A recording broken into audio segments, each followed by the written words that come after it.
Trump के नागरिकता आदेश का भावी भारतीय माता पिता पर बड़ा प्रभाव। कई लोगों ने मान लिया था कि उनके अमेरिका में जन्मे बच्चों को स्वतः ही नागरिकता मिल जाएगी, लेकिन अब यह आदेश उन उम्मीदों को खत्म करने की धमकी देता है।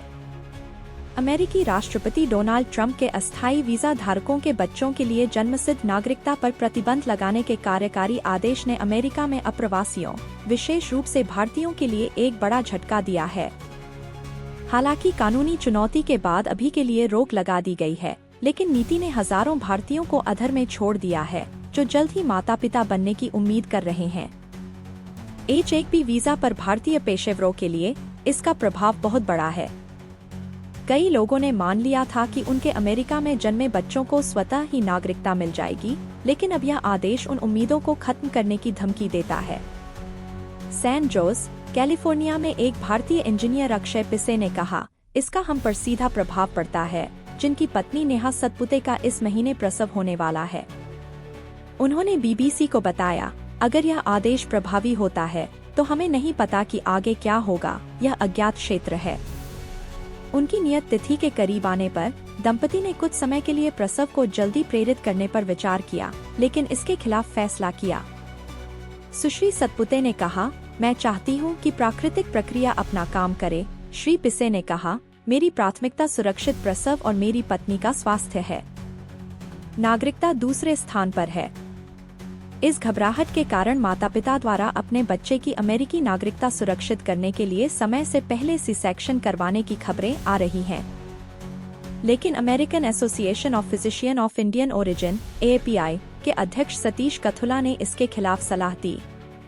उन्होंने कहा, एक ऐसे देश में जहां सख्त चिकित्सा कानून है, मैं नागरिकता के लिए समय से पहले C-सेक्शन करवाने के खिलाफ दृढ़ता से सलाह देता हूं। अप्रैल में गर्भवती होने वाली सैन जोस निवासी प्रियांशी जाजू ने BBC से कहा, क्या हमें पासपोर्ट के लिए भारतीय वाणिज्य दूतावास से संपर्क करने की आवश्यकता है? कौन सा वीजा लागू होता है? कोई स्पष्ट जानकारी नहीं है। न्यूयॉर्क स्थित इमिग्रेशन अटॉर्नी साइरस मेहता ने कहा, अमेरिकी कानून में यहाँ जन्मे व्यक्ति को गैर आप्रवासी का दर्जा देने का कोई प्रावधान नहीं है। जन्मसिद्ध नागरिकता के बिना H-1B धारकों के बच्चों को कानूनी अनिश्चितता का सामना करना पड़ सकता है। सुश्री सतपुते ने कहा कि अनिश्चितता तनावपूर्ण है।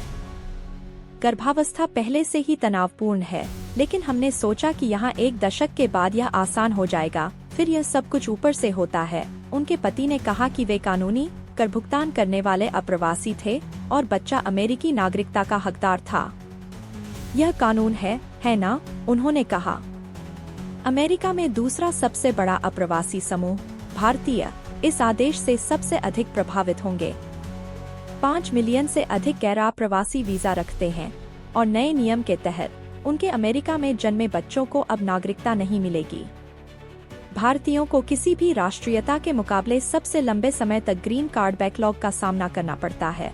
आव्रजन नीति विश्लेषक स्नेहा पुरी ने कहा, वर्तमान कानून ग्रीन कार्ड को प्रति देश 7% तक सीमित करते हैं और भारतीयों को 72% प्राप्त होते हैं। हर साल H-1B वीजा के 100% के साथ लंबित आवेदनों की संख्या बढ़कर 1.1 मिलियन हो गई है। कैटो इंस्टीट्यूट के इमिग्रेशन डायरेक्टर डेविड बियर ने चेतावनी दी, नए भारतीय आवेदकों को जीवन भर इंतजार करना पड़ता है और 4 लाख लोगों के ग्रीन कार्ड मिलने से पहले ही मरने की संभावना है। यह आदेश गैर दस्तावेज वाले अप्रवासियों को भी प्रभावित करता है, जिससे उनके अमेरिका में जन्मे बच्चों के लिए जन्मसिद्ध नागरिकता समाप्त हो जाती है, जो पहले 21 वर्ष की आयु में ग्रीन कार्ड के लिए अपने माता पिता को प्रायोजित कर सकते थे। गैर दस्तावेज वाले भारतीयों के बारे में अनुमान अलग अलग हैं। प्यू रिसर्च का कहना है कि 7.25 लाख, जबकि माइग्रेशन पॉलिसी इंस्टीट्यूट का अनुमान है कि 3.75 लाख हैं। H-1B या O वीजा वाले भारतीयों के लिए सबसे बड़ी चिंता उनके बच्चों का भविष्य है। वीजा धारकों को वीजा स्टैंपिंग के लिए अमेरिका छोड़ना पड़ता है, जिसमें अक्सर देरी होती है। कई लोगों को चिंता है कि उनके बच्चों को भी इसी तरह की परेशानियों का सामना करना पड़ेगा।